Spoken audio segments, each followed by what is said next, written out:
Jama'a na ce an fara fa, wallahi mutanen hankalinsu ya matuƙar tashi sun fara cewa Sunni da Shi'a za su haɗa kai domin su murƙushe su. To fa, kalmar da dama ita ce ake amfani da ita gurin raba kawunan al'umman musulmi, yau fa ta fara dawowa bakin asalin masu kuzuzuta ta da yaɗa ta a faɗin duniya, da ƙara tuna ma waɗannan al'umman musulmi masu bambancin aƙida ƙiyayyar da ke tsakaninsu. Wato a yanzu ba suna nufin ƙasashen Larabawa ko ƙasashen Gabas ta Tsakiya za su haɗe musu kai ba ne, ko kuma a ce ƙasashen musulmi za su haɗe mana kai ba ne, a'a wallahi sun fara cewa Sunni da 'yan Shi'a suna shirin haɗa kai su murƙushe mu. Na ce babbar magana. Abubuwa dai sun fara fitowa fili kamar yadda muke nazari da tunanin dama haka abin yake. Wallahi an daɗe ana ikirarin wannan maganar. Mafi akasari zafin aƙida da mummunar wutar gabar da bata kai haka ba, suna ɗaya daga cikin masu kuzuzuta ta, suna ƙara ɗabbaƙa ta a tsakankanin al'umma domin ƙiyayya da gaba ta shiga tsakankanin al'ummar musulmi, a ci gaba da yaƙar juna, su kuma suna bin musulmin ɗaya bayan ɗaya suna yi musu ɗauki ɗaiɗai. A daidai wannan gaba da suke cikin tsaka mai wuya, wani gagarumin lamari ke shirin faruwa da zai kawo ƙarshensa gabaki ɗaya. Sun fa ɗauko wannan satifiket na yaɗa wutar gaba sun fara karkaɗe shi, sun fara magana a kan Shi'i da Sunni suna shirin haɗa kai domin su murƙushe mu. Ba wai su ce wai ƙasashen Larabawan Gabas ta Tsakiya ba, ko kuma ƙasashen al'umman musulmi ba, a'a yanzu wannan kalmar suka fara amfani da ita, wanda dama ita ce makamin da suke riƙa suke ƙara haɗa faɗa a tsakankanin al'umman musulmi. Yau Allah ya kawo mu wani irin mataki a rayuwa da za ka ga bambancin aƙida ya fi zafi a kan bambancin addini. Yau idan kai ahlus sunna ne, za ka iya sakin ma wanda ba musulmi ba, Kirista ko mara addini ma fuska, ka yi alaƙa da shi ta mutunci da mutuntawa, ba ka jin wani ƙyamarsa ko tsananin ƙiyayyar shi a cikin zuciyarka. Amma yau haka ma ɗan Shi'a zai yi hulɗa da Kirista, zai yi hulɗa da wanda bai da ma addini, babu wannan wutar gabar a cikin ransa.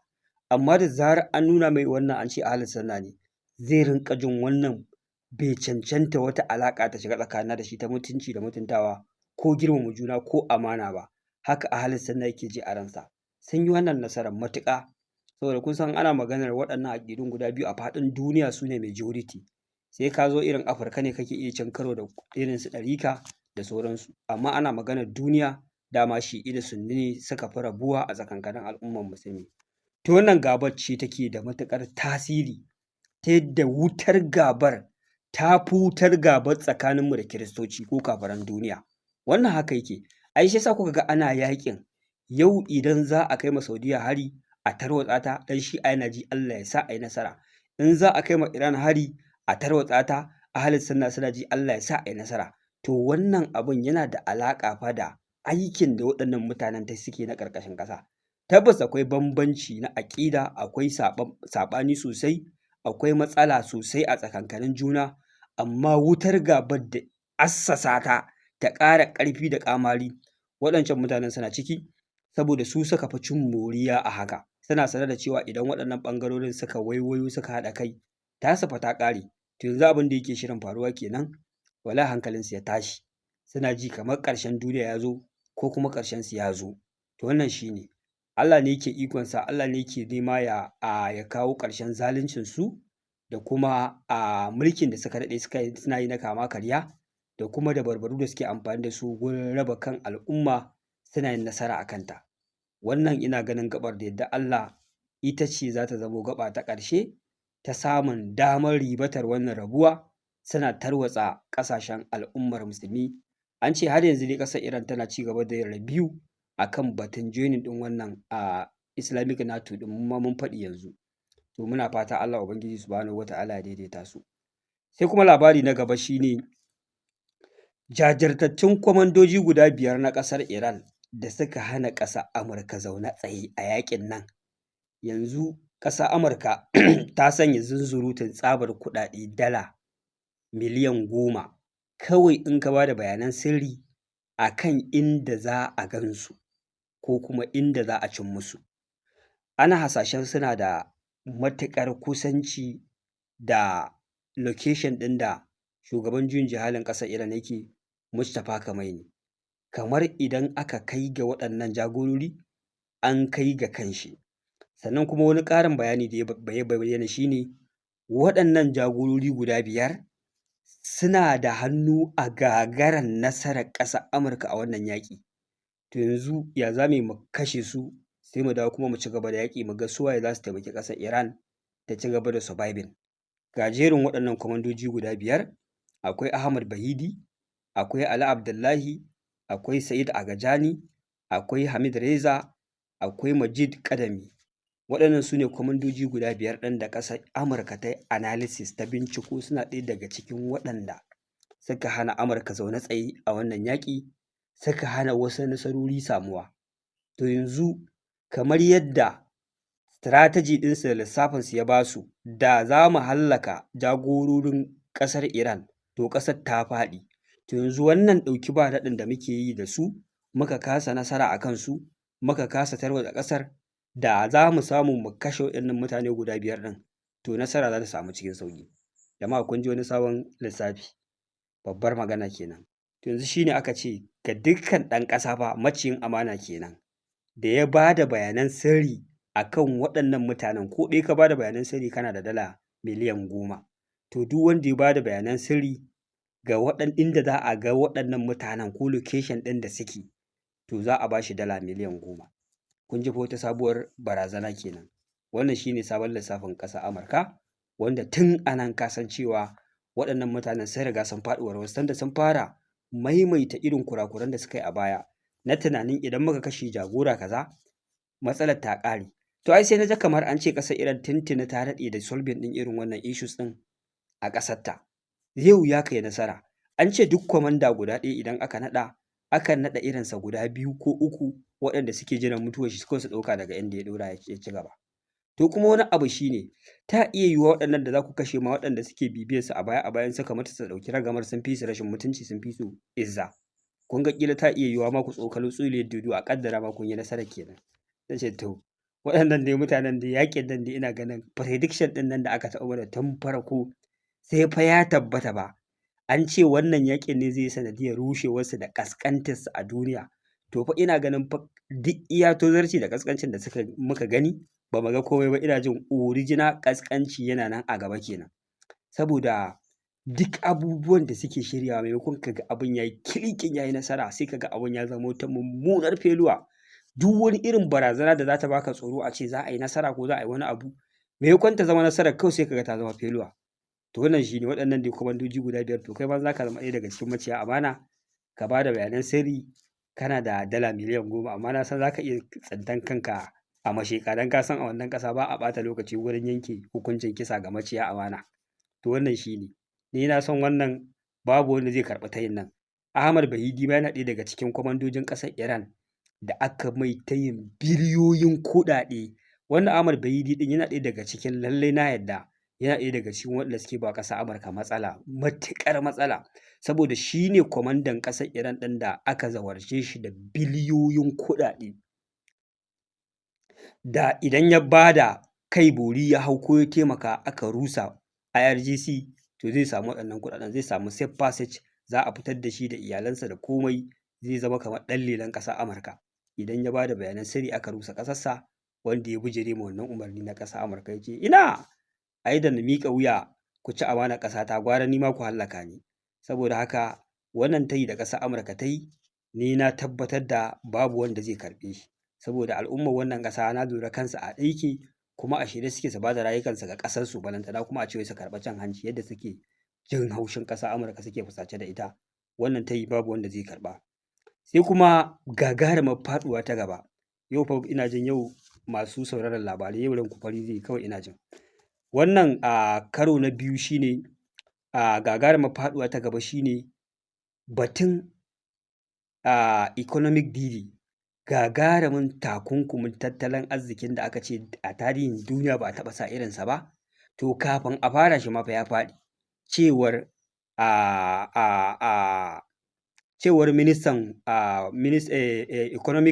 Iran economic minister Al-Madani ya ce to kafin ma wannan economic deal ya fara aiki ya faɗi. To dama wannan yana ɗaya daga cikin barazana mafi girma da yanzu ƙasar Iran take fuskanta bayan ta yaƙi. Misali an ce duk barazana an gama ta, yanzu an gano wata gaɓa da ita za a yi amfani a rusa ƙasar to the ground, shi ne za a sa mata takunkumin tattalin arziki irin wanda ba a taɓa sa ma wata ƙasa a faɗin duniya ba. Wannan takunkumin tattalin arziki yanzu ƙasar Amurka kacokan da shi ta dogara. Idan ya yi aiki ƙasar Iran za su rugo da gudu su kwanta su ce to mun miƙa wuya.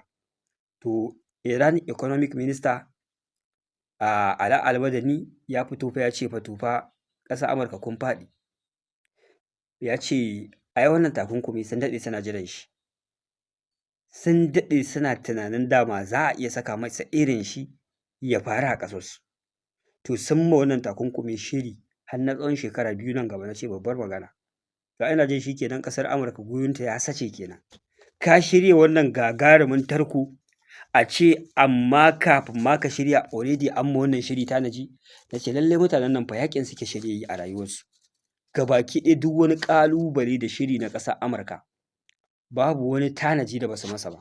Saboda haka ina jin mu da muke nan gefe muna tunanin za mu ba da shawara ko za mu ce ga abin da za su yi tsira, to ina jin yanzu sai ku daina damuwa.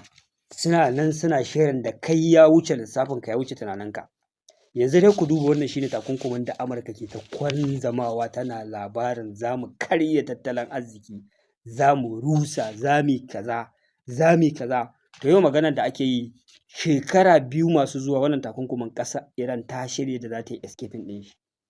Saboda haka sun ce al'ummar ƙasar su kwantar da hankali, babu wani abu da wannan takunkumi zai iya yi ma ƙasar Iran.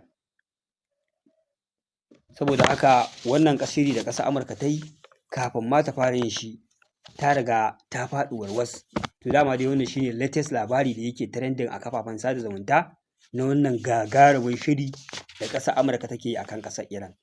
To ga shi nan dai tun ba a je ko ina ba kafin ma operation ya fara aiki ina jin operation ya lalace, ya koma kamar yadda operation Epic Fury kenan aka ɗebo jirage da sojoji za a zo a yi yaƙi ya watse, aka zo operation Project Promise, operation Project Freedom shi ma ya zo ya watse. Sannan kuma yanzu ga shi an zo kan operation Economic D-Day, shi ma dai operation Economic D-Day shi ma kafin a je ko ina ya watse. To yanzu ina jin to malam kowane operation kuma za a yi, bari za mu ji sabon sunan operation ɗin. To wannan shine a taƙaice. Sai kuma batun Strait of Hormuz. Batun Strait of Hormuz ba a kullum jirage ƙara ƙaranci suke yi. Yanzu haka maganar da nake muku an ce a wuni ko a mako jiragen da suke wucewa ƙara ƙaranta suke yi, matuƙar ƙaranta.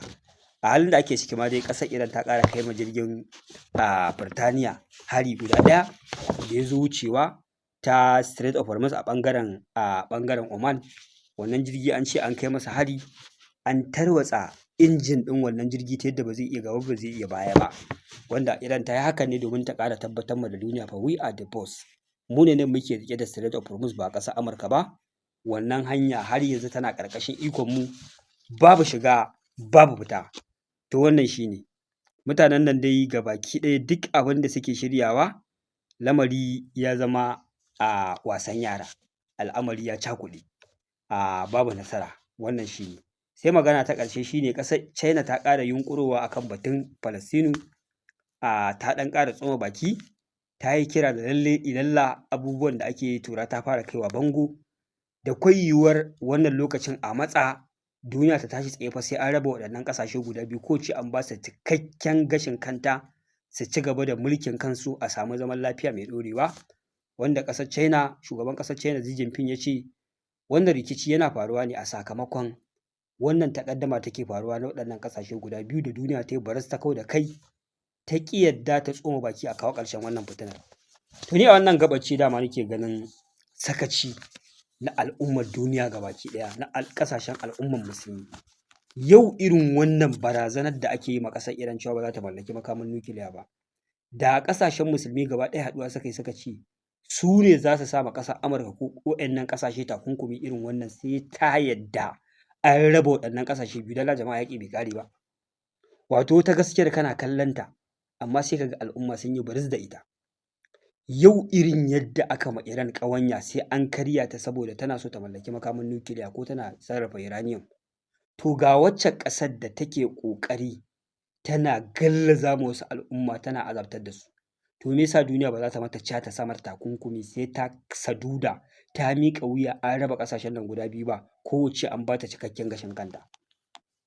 Jama'a gaskiya ɗaya ce daga ƙinta sai ɓata, rabin duniyar nan azzalumai ne da maciya amana a cikinta. Wallahi da kuke ganin duniyar nan rabin al'ummar da ke cikinta maciya amana ne. Maciya amana kansu, maciya amana addininsu, maciya amana al'ummarsu.